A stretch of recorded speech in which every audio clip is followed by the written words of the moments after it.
नमस्कार दोस्तों, क्या हाल चाल। चलिए डिस्कस करते हैं निफ्टी की चाल के बारे में, मार्केट के आउटलुक के बारे में, कुछ जनरल बातें तो जान लेते हैं। फ्राइडे के दिन क्या हुआ कि फ्राइडे के दिन एक मार्केट में करेक्शन आया। क्रैश नहीं बोल सकते हो, इसको करेक्शन बोल सकते हो, बिकॉज मार्केट गिरा है करीब 293 पॉइंट, करीब 1.16%। तो 1.16% कोई बहुत ज़्यादा गिरावट नहीं है, कोई ऐसा नहीं है, नॉर्मल चीज़ें हैं। बट एक चीज़ इंटरेस्टिंग थी, जब शाम को मैंने डाटा एनालिसिस किया कि हमारे एफआई भैया ने कितना सेल किया, हमारे डीआई लोगों ने क्या किया। तो अगर आप कैश मार्केट का डाटा एनालिसिस करेंगे तो पाएंगे कि जो एफआईज थे उन्होंने केवल 621 करोड़ का माल ही बेचा। They were net seller of 621 crore only. और हमारे डीआईज लोगों ने करीब 2122 करोड़ का माल बाई किया। तो साला मार्केट गिरा क्यों? ये चीज़ जानने वाली है, किसका माल बिका। तो ये माल बिका है, ये बिका है रिटेल लोगों को। अब आपको समझ में आएगा कि भाई रिटेल लोग क्यों ऐसा पैनिक में आ गए, क्यों बेच दिए माल, ऐसा क्या मार्केट में बिगड़ गया। तो हो क्या रहा है कि अभी कुछ दिनों से एक माहौल बनाया जा रहा है कि मार्केट टॉप कर गया है, मार्केट टॉप कर गया है, अब यहाँ से डाउन हो सकता है, ऐसा ऐसा करके बहुत सारे हमारे इन्फ्लुएंसर लोग भी बोल रहे हैं, या कुछ जो बेवकूफ़ यूट्यूबर हैं वो भी बोल रहे हैं। ऐसा बोलने से क्या होता है कि जो रिटेल लोग होते हैं उनके अंदर ऐसा कोई यूनिटी तो है नहीं, ना उनका कोई क्लब वगैरह है। उनको लगा कि अरे भाई एकदम से गिर रहा, चलो चलो चलो जितना प्रॉफिट है बुक कर लो। लेकिन वो लोग भूल रहे हैं कि इनका माल उनसे रिटेलर से निकलवाया जा रहा है। निकाल कौन रहा है? जो बड़े लोग हैं। डीआई भाई 2122 करोड़ का अगर माल बाई कर रहे हैं इस लेवल पे, तो they are not fool. FIIs भी इस महीने का अगर आप ऑब्जर्व करेंगे तो वो लोग मोर देन 2000 करोड़ के पॉजिटिव बायर्स हैं। हाँ, 2 दिन से लास्ट में वो सेलिंग कर रहे हैं, लेकिन अभी भी आप सितंबर मंथ का डाटा एनालिसिस करके देख लीजिए, they are net buyer of more than 2000 crore. तो जो लोग यहाँ पैनिक में आके अपनी सेलिंग कर दे रहे हैं या अपना स्टॉक निकाल दे रहे हैं, तो this is not a right time to exit. Because जो हमारा MSCI इंडेक्स है, या जो MSCI है, मॉर्गन स्टैनली कैपिटल इंटरनेशनल, वो लोगों का क्लियर कट कहना है कि अगले जो हम लोग के 5 ईयर हैं they will be A bull run. लेकिन बुल रन ऐसे नहीं है कि स्ट्रेट फॉरवर्ड ऊपर चला जाएगा मार्केट, थोड़ा सा नीचे आएगा फिर ऊपर जाएगा, थोड़ा सा नीचे आएगा फिर ऊपर जाएगा। जो छोटे छोटे करेक्शंस हैं they are good for market, they are good for bull market.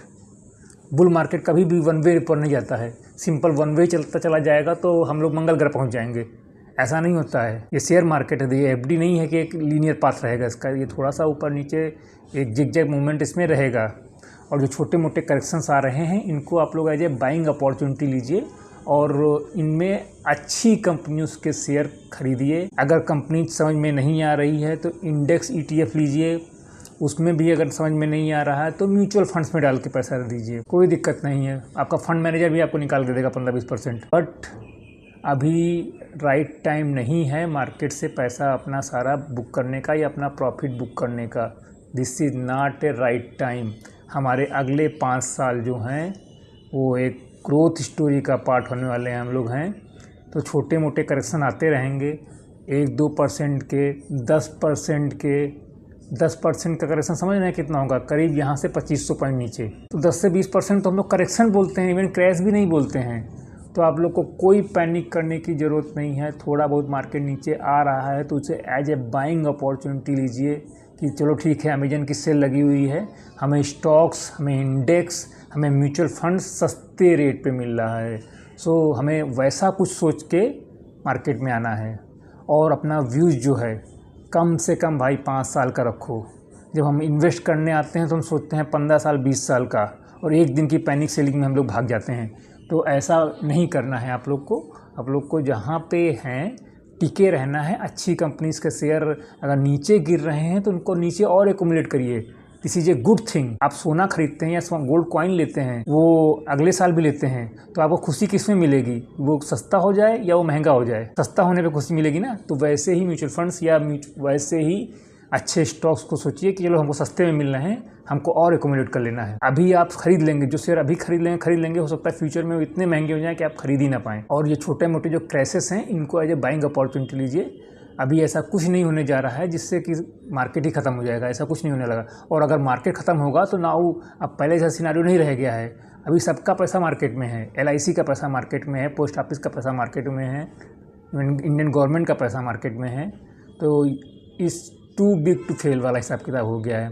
तो अब ऐसा कुछ नहीं होने वाला है। हाँ, न्यूक्लियर गिर गया तो हम ही नहीं बचेंगे, तो पैसा क्या होगा? तो that is different thing, totally different thing. But जब तक नहीं ऐसा कुछ हो रहा है तब तक आप लोग हर गिरावट पे बाइंग करते रहिए, इंडिया की ग्रोथ स्टोरी का पार्ट बनिए। अभी जो है इंडिया ने MSCI इंडेक्स में जो वेटेज है वो चाइना के से भी ज़्यादा हो गया है, 22.5% हो गया है। और क्या है कि सितंबर में एक रेट कट हम लोग एक्सपेक्ट कर रहे हैं फ्रॉम फेड। तो अगर रेट कट होगा अमेरिका में तो जाहिर सी बात है उनके बॉन्ड मार्केट से पैसा निकल के इमर्जिंग मार्केट में आएगा। और इमर्जिंग मार्केट में कहाँ आएगा? जाहिर सी बात है जिसके पास वेटेज अच्छा है।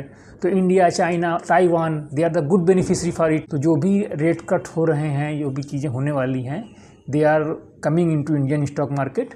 तो आप लोग अच्छी कंपनीज में पैसा लगाइए, अच्छे म्यूचुअल फंड्स में पैसा लगाइए, अच्छे इंडेक्स, खैर सभी अच्छे ही हैं। इंडेक्स में आप लोग आँख मूंद पैसा लगा दीजिए। म्यूचुअल फंड भी मैं बोलूँगा कोई भी ले लीजिए, आप सब अच्छे हैं। हाँ, आपको अगर क्लासीफाई करना है कौन सा म्यूचुअल फंड लेना है तो आप चले जाइए, बहुत सारी साइट्स हैं जो कंपेयर करती हैं। आप कोई भी ले लीजिए अपने से, जो उसका एक सेक्टर होता है, एक लार्ज कैपिटल वाइज है, जो उसकी थीम है, उस थीम के वो टॉप 3 में है कि नहीं है, और उसका जो रेटिंग्स है वो 4-5 है कि नहीं है। बस यही दोनों ले लीजिए। आप इतने अनलकी नहीं हो कि वो म्यूचुअल फंड वर्स्ट परफॉर्म हो जाएगा, और वर्स्ट परफॉर्मर होगा तब भी शायद आपके द्वारा सेलेक्ट किए गए स्टॉक के परफॉर्मेंस से उसका परफॉर्मेंस बेटर आए। तो आप लोग एक अच्छे एक्सपेंस रेशियो, इंडिया का जो एक्सपेंस रेशियो म्यूचुअल फंड्स का है वो काफ़ी कम है, तो आप लोग डायरेक्ट म्यूचुअल फंड्स में इन्वेस्ट करिए एंड गो फॉर इट। और इस मंथ के लास्ट में एक चीज़ और सबसे शेयर करनी थी। इस मंथ के लास्ट में जो सेबी ने कुछ प्रपोजल मांगे थे F&O रूल चेंज करने के लिए, वो चीज़ें जो हैं वो शायद इस मंथ के लास्ट में इम्प्लीमेंट होने वाली हैं।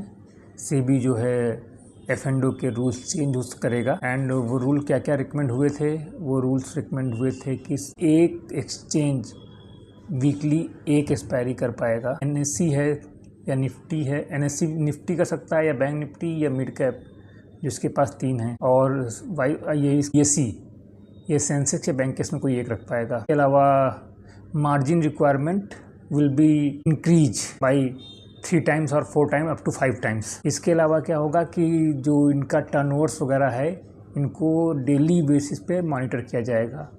नंबर ऑफ स्ट्राइक ये रिड्यूस हो जाएंगी। तो ऐसे कई सारे चेंजेस थे जो रिकमेंड किए गए थे, और ऐसा एक्सपेक्टेड है कि इस मंथ के लास्ट तक उनके लिए नोटिफिकेशंस आ जाए।